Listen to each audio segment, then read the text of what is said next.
mahardika ing tias ing kamardikan.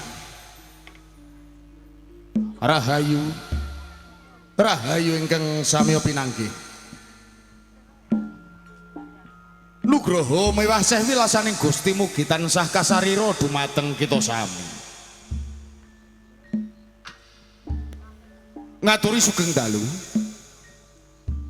sarta sugeng pepanggihan kalian kula warga ageng Sandiwara Ketoprak Wahyu Manggala ingkang dipun pimpin panjenenganipun Bapak Mogol kanthi alamat Desa Tanjung Sari Kecamatan Jakenan Kabupaten Pati Bumi Minatani.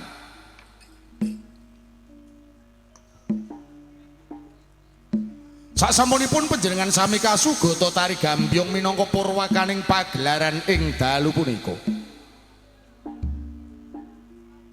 Minangkani pamundutan keparenga ing dalu menika kula warga ageng Wahyu Manggala badhe nyegahaken cariyos ingkang mawi ira-iran Ondo Ranti Nunjang Sara. Dalang sarta pendapuk katindahaken Roko Mas Anom Suharyanto.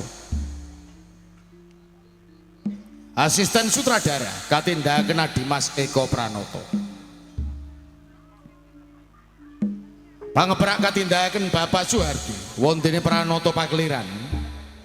Dipun tindahaken Dimas Suyono sakonco. Tata dekorasi katindahaken Bapak Sutarto ingkang dipun biyantu anak Mas Alek Rasmijan.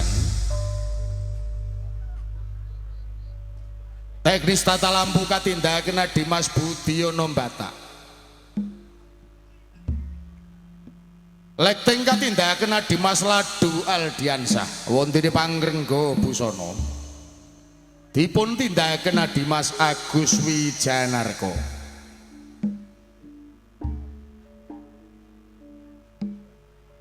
Binarung ungling Kyai Gongso Madularas ingkang dipun pimpin Bapak Keman Widodo. Kanthi pangliing Swarawati utawi Pesinden dipun tindakaken Ibu Suparyana sarta Ibu Kuntari. Pranoto gending katindakaken Dimas Hadi Prayitno wontene Wiraswara. Dipun tindakaken Bapak Miranda saha Dimas Bagus Edi Mahesa.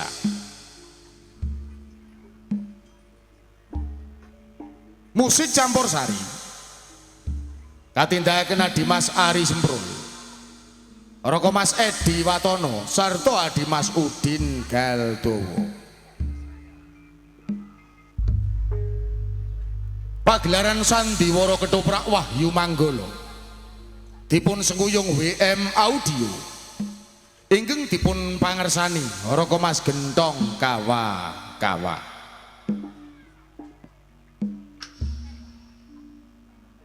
Hewontene para paraga ingkang badhe maragani cariyos ing dalu punika sepisan nggambaraken wonten ing Desa Sitinggil. Ki Ondo Ranti ing dalu menika dipun paragani Roko Mas Aji Soko. Wira katindahaken Dimas Kipli Santoso. Brojo kaparagani Dimas Taji Asmoro. Wondene para murid karameaken para seniman Bagus Wahyu Manggala. Para patayat dipun rameaken para seniwati ayu Wahyu Manggala. Salajengipun nggambaraken wonten ing Kadipaten Pati. Adipati Mangunoneng dipun paragani Roko Mas Andi Prastyo. Garwa Rara Siya katindakaken Mas Menik Widyawati.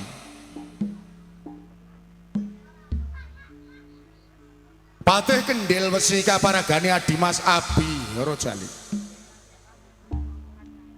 Temenggung Sombo Pradan katindakaken Dimas Bagus Suyanto.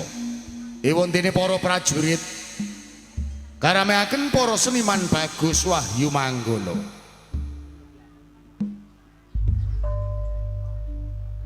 Raden Danang dipun paragani Dimas Bagong Sutrisno. Wonten iki makdum alatas katindakaken Oroko Mas Anom Suharyanto.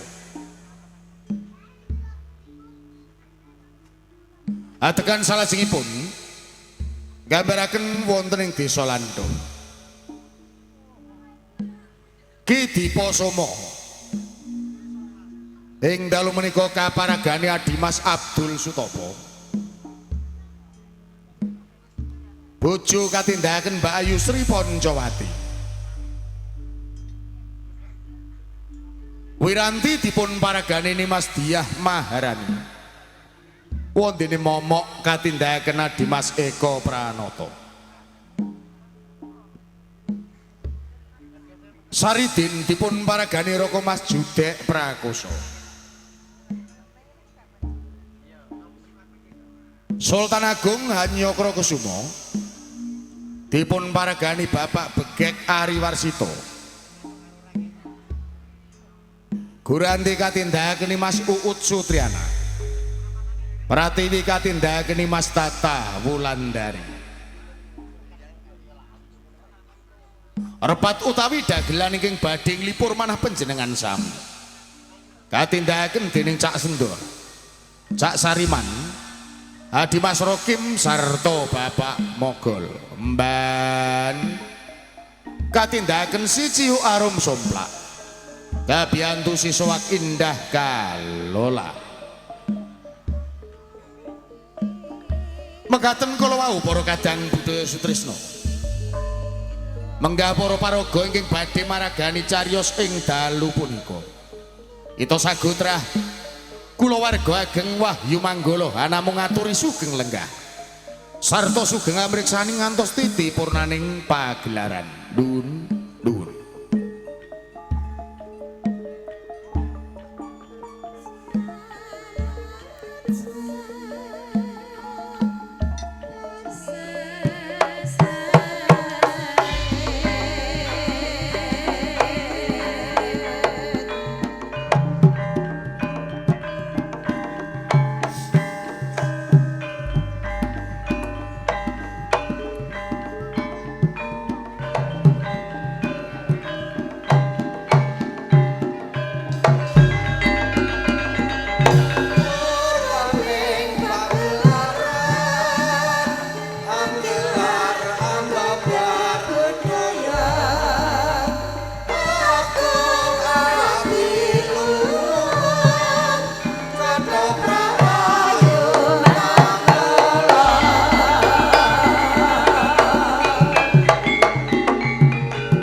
Allahu Akbar, Allahu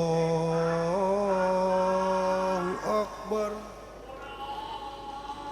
Allahu Akbar, Allahu Akbar. Asu tenan. Asyhadu an la ilaha illallah. Panolukan panono wani.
Ya, Agama anyar iki gedang.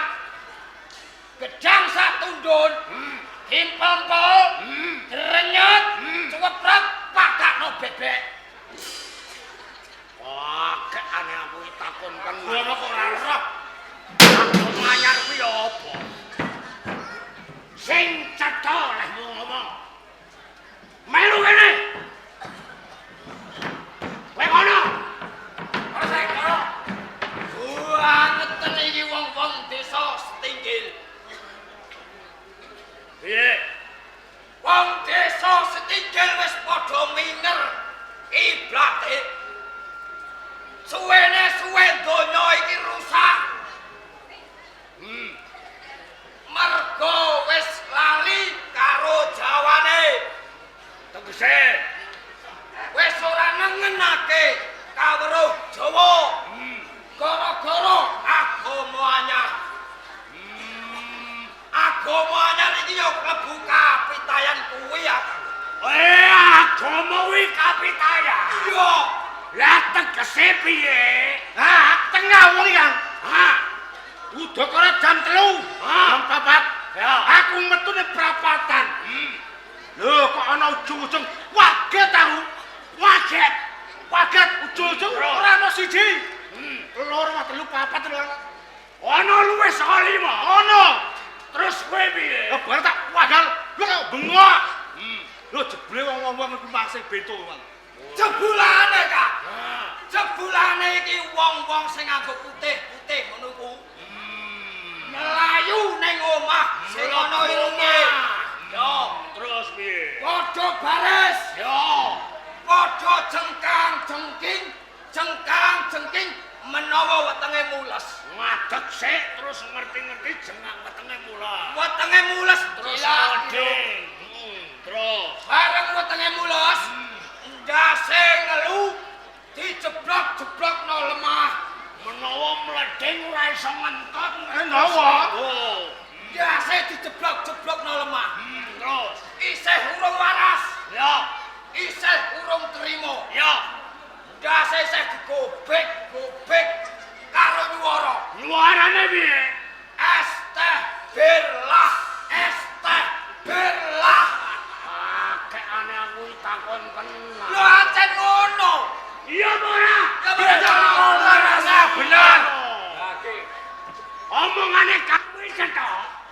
Ora ngapusi. Ora ngapusi, Yang. Tenan.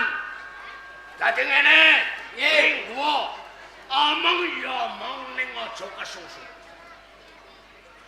Letek petele kuwi mau aku ben weruh. Jangan ngono. Ya, Linggo.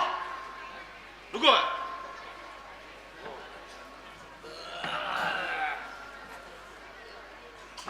Mayu-mayu napas menggoh sambat moyo wono geger.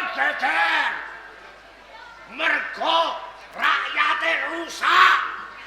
Kawulalit wis ora iso mikir. Perkara apa agama? Agama apa gedang? Pakean itu. Jane aku wis weruh. lho. Aku wis krungu. Kowe ndongeng perkara ana wong sing saiki wis minger kiblate. Ya, Sariman ndongeng. Nek tengah wengi mau diwedeni wedon. Ora mung luwih 1, 5 kok patak watu jerit. Jebul wong iku mlebu nang omah.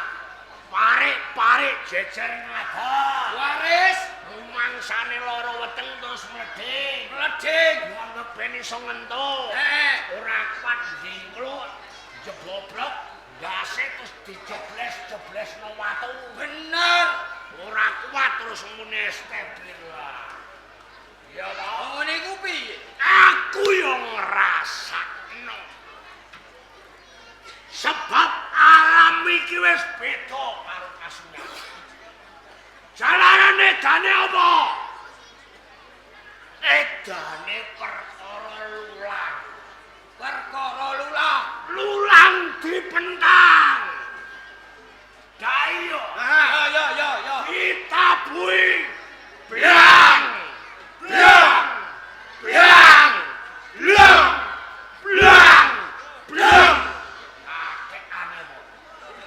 Ngono iku ora Bar kuwi kupinge dipekep cangkeme bengok. bengok. Sing diundang ora menungsone. Lah apa? Lawa bubar. Lawa bubar. Lawa bubar. Asu tenan. Rumangsane kopok-kopoke dhewe. Lah. Kae Kae kuwi tainceng. Mbok inceng. Bareng tainceng mlumpuk wong 5 wong 6 dong itit remi. Itit remi. Iya. Aku ra weruh. Ning komunine ngene. As, wah dudu alah. Nek remi ngono iku. Ngitit, Ngitit. menawa dhewe ceki. Cekine as. Dianggap As dudu alah. Bar kuwi mulih nang omah. Metu mbokne menawa njaluk dhuwit. Ora diwenehi yo ngamuk. Ngamuk? Amoh suwale mboke. Allah amoh suwale mboke. Bener ta ora? Ya bener. Lali sithik ora apa. Sing penting mentale kuat. Iya lah. Oh, Kuwi sing gregetno ponak aku lho, Kang. iya. Ponak aku tak parani ning omah. Nuju linggo sila. Tak takoni, "Le, bapak ning ndi?" Saurane gregetno. Piye? Keteko matilah. Lho aku wong tuwa. Diuneni keteko matilah. Tak siaduki. Salah kuwi. Ora ijab. Wes jane ana agama anyar setuju ta ora? Lah, Ya ora setuju ah. ora. Wes setuju ta ora? Ora, setuju. Nek ngombe arak wis setuju. Nah, iki setuju. Ya. Lah nek ana ajaran ngene iki mau. Sing jarane ngomong kuwi mau wanitan. Agama kuwi ra kapitayan. Ayo kapitayan. Nah, nek ana kapitayan ngono kuwi cocok ta ora?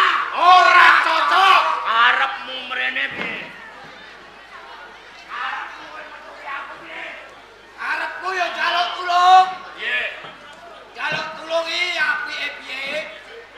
Mungguhe kakang ngondorante iki piye? Njaluk dipateni apa njaluk dipiyake? Sembarang Manut, dianut. mulaton jase ngono kuwi.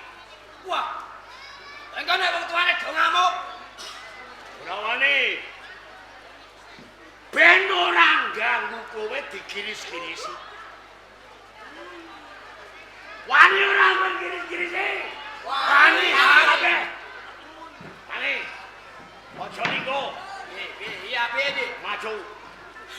Ngomong gawe rese ngono apik kok. Wani ora. Wani ah. Wani. Wani kok. Sing biasane nganggo kudungi lanang ta wedok? Sing biasane kudungan rapet iki wong wedok. Wedok. Ngono. Yo. Kowe wani nyedaki. Lho. Wani ya. Wani. Wani. Wani. Kowe wani demeni. Wani. Tenang. Nah. Tenang. Demeni kok. Oh, diamo bojomu. Ora apa-apa. Wani tenang. Wani kok. Kaya wani. Wani. Wani. Wani jotosi. Wani ya. Nganggo dadakan piye? Umpama tengah wengi liwat cegat dalan. Yo. Dikodo. Ujo. Diperlune adiambung. Nek de grunjal mah. Yo di temeni gelem ora wani. Wani ya. Wani. Wadang nolo. Nek sing Sing lanang teko Jata Siwani ora? Wani. Wani. Sing penting kapitayan gue ora tekono ing srike. Ya. Kowe kapitayan minggat. Yen ngono nangis. Saiki apa kabar?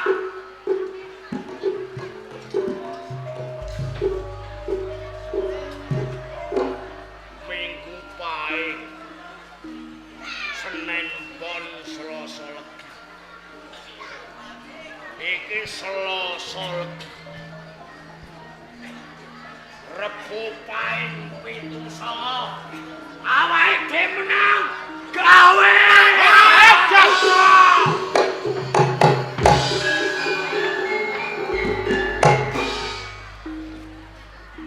Oh, pati. Kowe wis nantang perkara karo kawula cilik. Kowe nyebarake keyakinan sing aku ora munggo. Wong suwe Andara.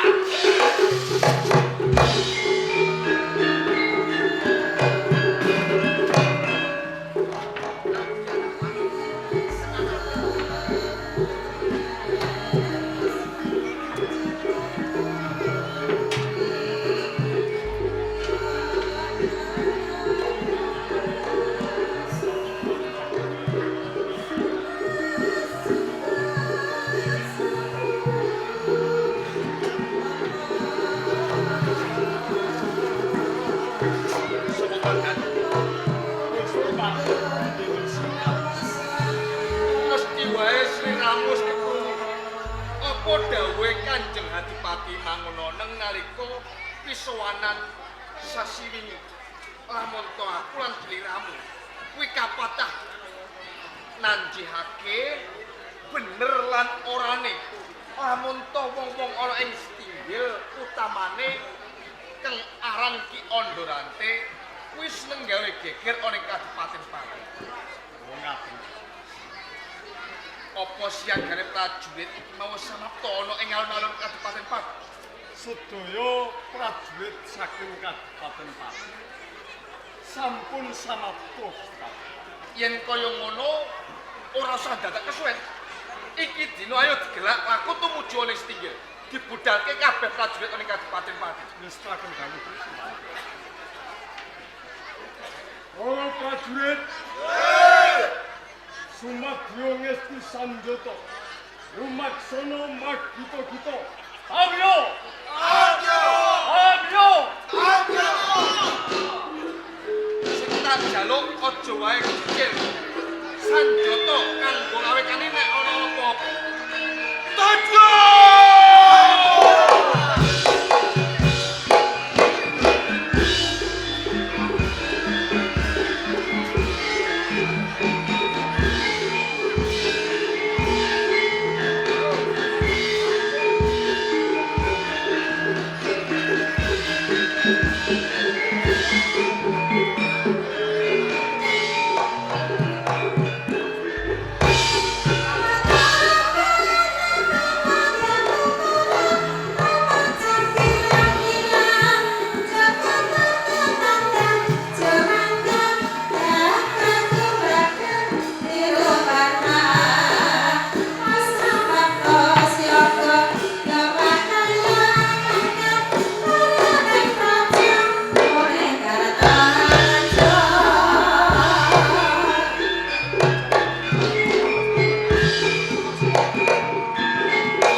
Perdi kok.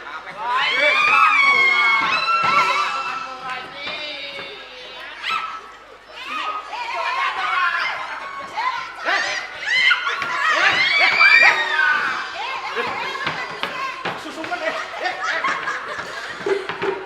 Ayo.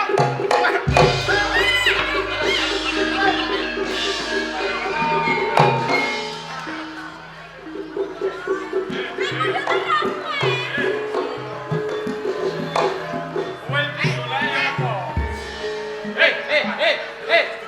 Lanang jebule katokan. Lanang ra katokan iku. Mripat ora iso. Wedok. Kok malah Iki karepmu iki mau padha. Pane, Dek? Areng ngono patayat arep padha nilanggar arep ngaji. Malah kok beda iki karepmu piye? Sakurunge tak wangsuli sapa kowe wong loro? Aku Senopati Sumbo Pradan. Sumbo Pradan kae. Yosi minangka warung Otopatih ana ing Kabupaten Pati. Bari takon sapa? Aku Brojo. Brojo. Brojo. Yen kaya ngono aku kepengin takon lan apa iki wis tumeka ana ing desa Setinggil? Bener iki wis tlatah desa Setinggil. Yen kaya ngono aku pengen takon, bener lan orane tuwa-tuwanggane ana ing desa Setinggil kang aran Ki Ondorante seneng gawe ganggu marang patayat-patayat sing bakal nindakke pakarya. Ora tak selaki pancen bener. Oh, Ondorante saandhane iki sing gawe rusak ning Kabupaten Pati. Ngene Brojo. Tekaku ning desa Setinggil kene aku mung kepengin ketemu Ki Ondorante.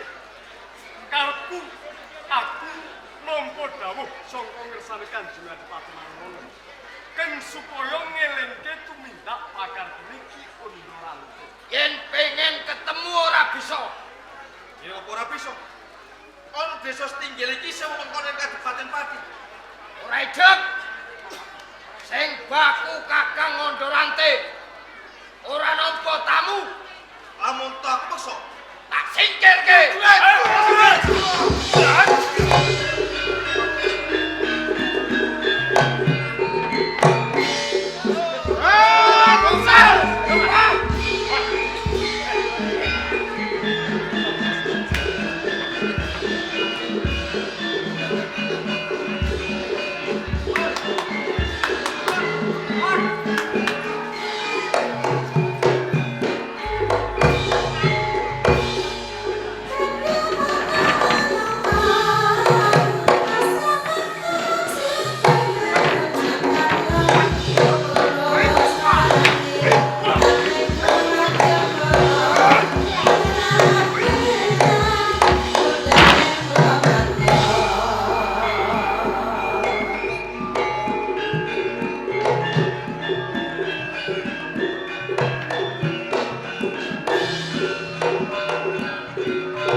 Gak apa.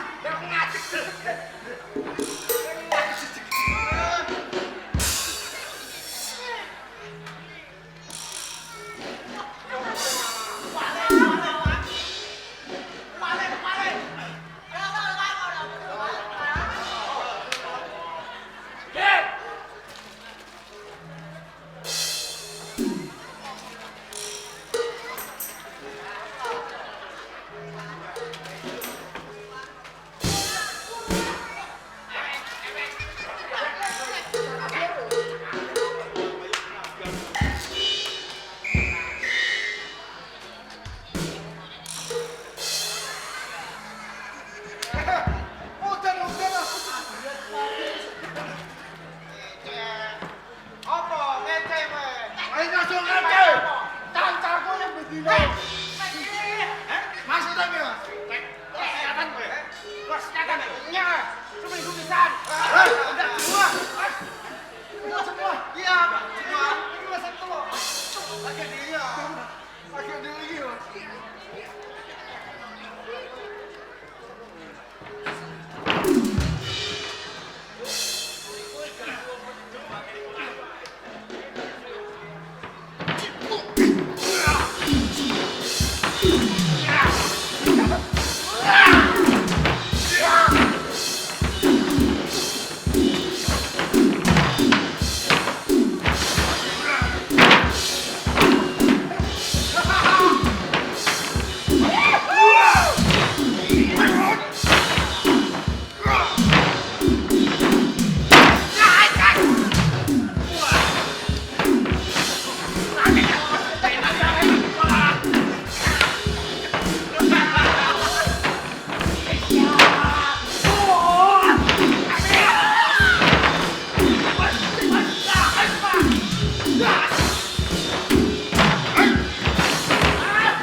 Kalau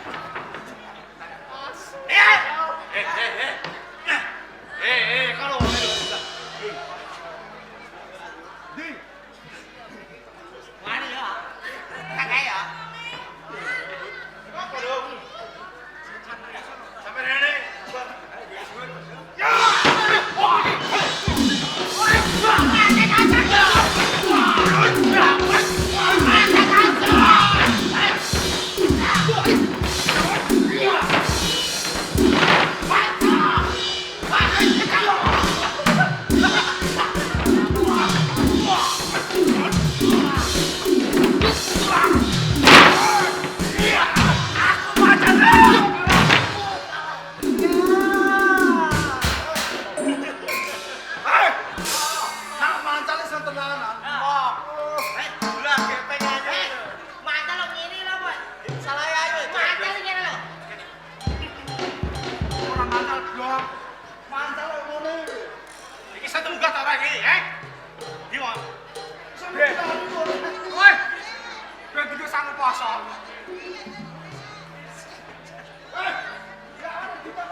Mau ditepes garis ini kanan.